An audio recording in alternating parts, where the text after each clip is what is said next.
আসহাবুল জান্নাহ অর্থাৎ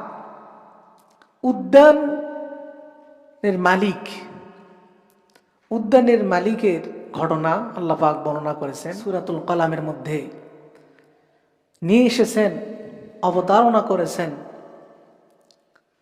তাফসীরের মধ্যে আসছে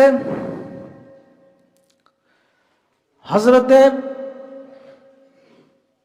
আব্দুল্লাহ বিন জুবাইর রাদিয়াল্লাহু তাআলা আনহু এবং হযরত আব্দুল্লাহ ইবনে আব্বাস রাদিয়াল্লাহু তাআলা আনহু ওনারা বর্ণনা করতেছেন,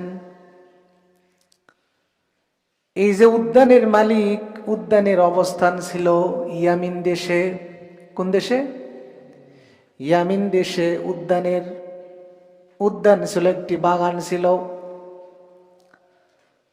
এই বাগানের অবস্থান ছিল ইয়ামিনের রাজধানী সানা থেকে 6 মাইল দূরে।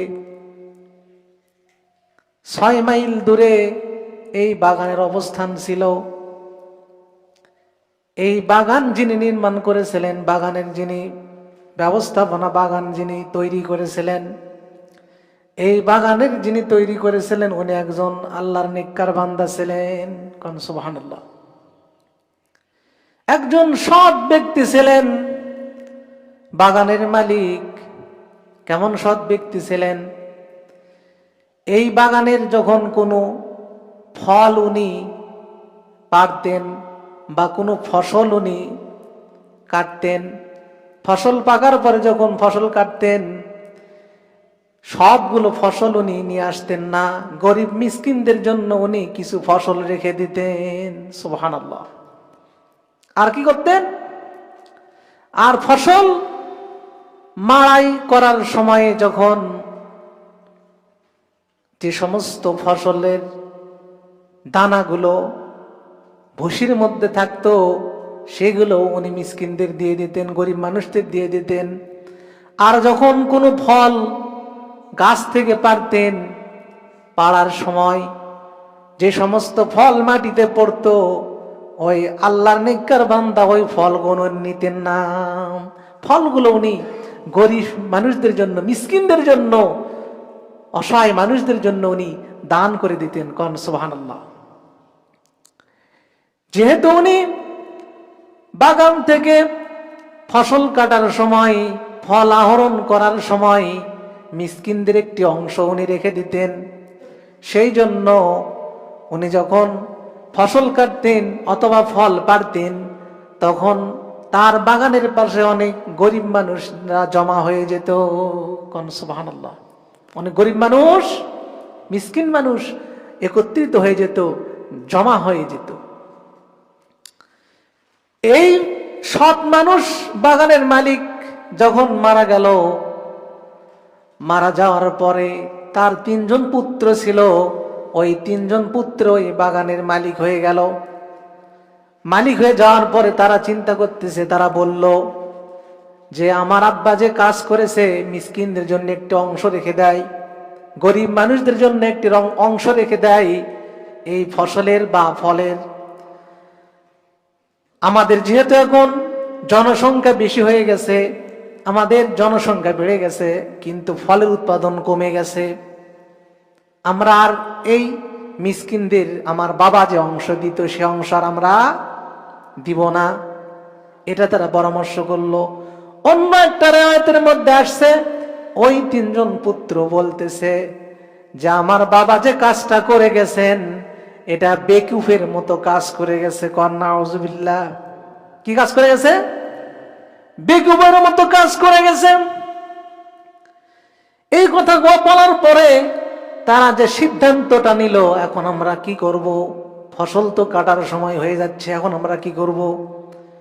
যে সিদ্ধান্তটা ওই 3 পুত্র নিল, আল্লাহ পাক তাদের ঘটনা এখানে আল্লাহ পাক উল্লেখ করতেছেন। কেন আল্লাহ পাক এই বাগানের দৃষ্টান্ত দিলেন? এই জন্য আল্লাহ পাক তাদেরকে নিয়ামত দিয়ে একটু পরীক্ষা করেছিলেন, তারা নিয়ামতের শুকরিয়া আদায় করে কিনা। কিন্তু ওই 3 পুত্র বাবাকে বেকুফ বলল। কি বলল? বেকুফ বলল, এটা বোকার মতো কাজ করে গেছে আমার আব্বা। এই 3 পুত্র যে সিদ্ধান্ত নিচ্ছে আল্লাহ পাক সে সিদ্ধান্তর কথা জানিয়ে দিচ্ছেন। আল্লাহ পাক বলতেছেন ফসল কাটার সময় যখন হয়ে গেল তখন তারা যে পরামর্শটা করল, আল্লাহ পাক বলতেছেন ইয আকসামু লা ইয়াসরিমুন্নাহা মুসবিহিন। আল্লাহ পাক বলছেন তারা শপথ করলো যে আমরা অবশ্যই সকাল সকাল আমরা ফসল কাটবো, ফসল আহরণ করব আমরা সকাল বেলা। ওয়ালা ইস্তাথনুন, কিন্তু তারা ইনশাআল্লাহ বলল না। কি বলল না? ইনশাআল্লাহ, এটা তারা বলল না। তারা যে ইনশাআল্লাহ বলল না, সেই জন্য আল্লাহ পাক তাদের উপরে আযাব নাজিল করলেন। কি করলেন? আযাব নাজিল করলেন। ফাতাফা আলাইহা তাইফুম মির রাব্বিকা ওয়া হুম নাইমুন। আল্লাহ পাক বলছেন যেহেতু তারা ইনশাআল্লাহ বলল না, আমি আল্লাহ পাক তাদের উপরে আসমান থেকে সেই বাগানে আমি আগুন নাজিল করলাম যখন ওয়াহুম নাইমুন, যখন তারা ঘুমন্ত ছিল। কি ছিল? ঘুমন্ত ছিল। তখন আমি আল্লাহ পাক আসমান থেকে সেই বাগানের উপরে আমি আল্লাহ পাক আযাব নাজিল করলাম, গজব নাজিল করলাম। ফাআসবাহাত কাসসারিম। আল্লাহ পাক বলছেন আসমান থেকে আগুন আমি বর্ষণ করলাম, আমি আযাব নাজিল করলাম সেই বাগানের উপরে। সেই বাগানটা ছিন্ন বিচ্ছিন্ন তৃণমূলের মতো হয়ে গেল। অন্য একটা রিওয়ায়াতের মধ্যে আসছে, অন্য একটা বর্ণনায় আসছে, এর ব্যাখ্যা হলো ফসল কাটলে যেমন ফসলের ক্ষেতে কিছু থাকে না, শুধু খড়কুটা থাকে, ঠিক কি না? শুধু ফসল কাটলে জমি যেমন দেখা যায়, আল্লাহ পাকের আযাব নাজিল হওয়ার পরে ওই বাগানটা ওই রকম অবস্থা হয়ে গেল, যেন সেখানে আগুনে সব পুড়ে গেছে। অথবা ফসল কাটলে জমি যেমন ফাঁকা হয়ে যায়, শুধু খড়কুটা থাকে, সে অবস্থা হয়ে গেল ওই বাগানের। আল্লাহ পাক তারপরে জানিয়ে দিচ্ছেন কিন্তু এই বিষয়টা কিন্তু তারা জানে না। তারা কি জানে? তারা জানে না। ঘুম যখন ভেঙে গেল, ফাতানাদাউ মুসবিহিন, তারা সকাল তারা একে অপরকে ডাকাডাকি শুরু করে দিল। ওই তিন ভাই, কারা?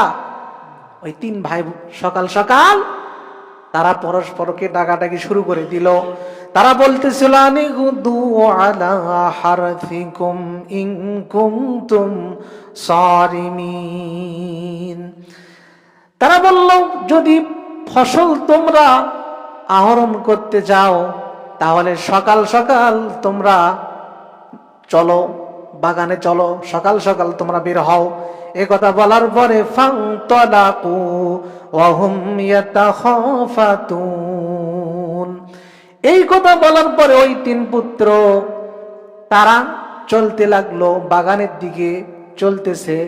আর আল্লাহ পাক বলতেছেন যে ওয়া হুম ইয়াতাখাফাতুন, তারা ফিসফিস করে কথা বলতেছিল। কিভাবে? ফিসফিস করে কথা বলতেছিল। কেন? এই জন্য তারা ফিসফিস করে কথা বলতেছে যেন ওই মিসকিনরা যেন শুনতে না পায় তাদের কথা। তারা যে ফসল কাটতে যাচ্ছে মিসকিনরা যেন শুনতে না পায়। সবে সাদেকের সময় তারা যাচ্ছে আর তারা বলতেছে আল্লাহ ইয়াদখুলান্নাহাল ইয়াউমা আলাইকুম মিসকিন, আজকে আমরা কোনো মিসকিনকে, গরিব মানুষকে আমরা আমাদের বাগানের পাশে আমরা আসতে দিব না। তাদেরকে আমরা, আমার বাবা যে কাজ করেছে ফসল দিচ্ছিল, তাদেরকে সে অংশ আমরা দিব না। এ কথা তারা বলতে লাগলো। ওয়াগাদাউ আলা হারদিন কাদিরিন, এ কথা বলার পরে তারা বলতেছে আমরা তাদেরকে প্রতিহত করতে সক্ষম, এবং তারা লাফিয়ে সেই বাগানের দিকে অগ্রসর হচ্ছে। নাউযুবিল্লাহ। আর তারা বলতেছে, আল্লাহ পাক বলতেছেন এই যে তারা এই অবস্থায় উপনীত হলো, হওয়ার পরে যখন তারা বাগানের নিকটে গেল, ফালাম্মা রাআউহা ক্বালু ইন্না লাদাল্লুন। বাগানের নিকটে তারা উপস্থিত হওয়ার পরে যখন দেখলো বাগান পুড়ে ছাই হয়ে গেছে, বাগান পুড়ে ছাই হয়ে গেছে, ফসল কাটলে যেমন অবস্থা হয় জমির, কিচ্ছু দেখা যাচ্ছে না, তখন তারা বলল আমরা মনে হয় ভুল জায়গায় এসেছি। কি বলল? আমরা মনে হয় আমাদের বাগানে আসি নাই, আমরা কোনো ভুল জায়গায় এসেছি, এ কথা তারা বলল। বাল নাহনু মাহরুমুন, আর আমরা মনে হয় বঞ্চিত হয়ে গেলাম। কি হয়ে গেলাম? মাহরুম হয়ে গেলাম আমরা, আমাদের আর মনে হয় কিছু থাকলো না, আমরা বঞ্চিত হয়ে গেলাম। ক্বালা আওসাতুহুম আলাম আকুল লাকুম লাউলা তুসাব্বিহুন। তাদের মধ্যে একজন ভালো মানুষ ছিল, একজন ভালো ভাই ছিল, তিনজনের মধ্যে। উনি বলতেছেন যে তোমরা কেন এরকম করতেছিলে? আমি তো তোমাদেরকে বলেছিলাম, বলতেছি যে মিসকিনের যে অংশ সেটা তাদেরকে দিতে হবে। আমার বাবা মিসকিনদের দিয়ে গিয়েছেন, সুতরাং তোমাদেরকেও মিসকিনকে দিতে হবে। কেন তোমরা আল্লাহ পাকের কৃতজ্ঞতা, আল্লাহ পাকের পবিত্রতা তোমরা কেন বর্ণনা করতেছো না? ক্বালু সুবহানা রাব্বিনা ইন্না কুন্না যালিমিন। তখন তারা বলতেছে ক্বালু সুবহানা রাব্বিনা, আমাদের রব পুত পবিত্র আল্লাহ, ইন্না কুন্না যালিমিন, নিশ্চয় আমরা জালিম ছিলাম। কি ছিলাম? আমরা জুলুম করেছি নিজেদের উপরে। ফাকবালা বাযুহুম আলা বাযি ইয়াতালাওয়ামুন। এই ঘটনার জন্য এক ভাই আরেক ভাইকে তারা দোষারোপ করতে লাগলো। কি করতে লাগলো? এক ভাই আরেক ভাইকে দোষারোপ করতে লাগলো। ক্বালু ইয়া ওয়াইলানা, তারা বলল হায় আফসোস, ইন্না কুন্না তাগীন, আমরা তো সীমালঙ্ঘনকারী ছিলাম। কি ছিলাম? সীমালঙ্ঘনকারী ছিলাম। তারা অনুতপ্ত হয়ে গেল, তওবা করলো। তওবা করার পরে আল্লাহ পাকের কাছে তারা আবার ওই বাগানের যে নিয়ামত আল্লাহ পাক তাদের দিচ্ছিলেন, ওই নিয়ামতের তারা আকাঙ্ক্ষা করলো, আল্লাহ পাকের নিকট আশা পোষণ করতে লাগলো। আর তারা বলল আসা রাব্বুনা আইয়ুবদিলানা খায়রাম মিনহা ইন্না ইলা রাব্বিনা রাগিবুন। তারা বলল অবশ্য আল্লাহ পাক আমাদেরকে আবারও, আল্লাহ পাক আমাদেরকে যে আমরা যে বাগান ছিল আল্লাহর কাছে আমরা তওবা করেছি, ওই বাগানের যে উত্তম বাগান, ওই বাগানের যে উত্তম নিয়ামত আল্লাহ আমাদেরকে দিবেন। আমরা আল্লাহ পাকের দিকে আমরা ফিরে আসতেছি। সুবহানাল্লাহ। আল্লাহ পাক তাদের যে অনুতপ্ত, এই অনুতপ্ত হওয়ার কারণে আল্লাহ পাক তাদের উপরে খুশি হয়ে গেলেন। খুশি হয়ে আল্লাহ পাক তাদের তওবা কবুল করলেন। তওবা কবুল করার পরে আবার আল্লাহ পাক তাদেরকে সেই বাগানে যে ফল হচ্ছিল, যে ফসল হচ্ছিল, তার যে উত্তম খায়রাম মিনহা, তার থেকে উত্তম নিয়ামত, উত্তম ফল আল্লাহ পাক তাদেরকে দান করলেন। কোন সুবহানাল্লাহ। তার মানে বোঝা গেল জুলুম করার পরে তওবা করলে আল্লাহ পাক কবুল করেন, কিন্তু ফিরে আসতে হবে। তারা তওবা করেছিল, বাবা যে তাদের মিসকিনদেরকে দিচ্ছিল সেই নিয়ামত, তারা মিসকিনদের অংশ তারা পরবর্তীতে দেওয়ার জন্য অন্তরের মধ্যে তারা দৃঢ়বদ্ধমূল অন্তরের মধ্যে তাদের যে অবস্থার সৃষ্টি হয়েছিল, সেই জন্য আল্লাহ তাদেরকে সে আগের নিয়ামত ফিরিয়ে দিয়েছিলেন। কন্যা সুবহানাল্লাহ। সম্মানিত হাজিরিন, সেই জন্য মিসকিনের যে অংশটুকু, অবশ্যই মিসকিনের অংশ তাদেরকে ফিরিয়ে দেওয়ার জন্য আমরা সচেষ্ট থাকবো। ঠিক কিনা? সচেষ্ট থাকতে হবে।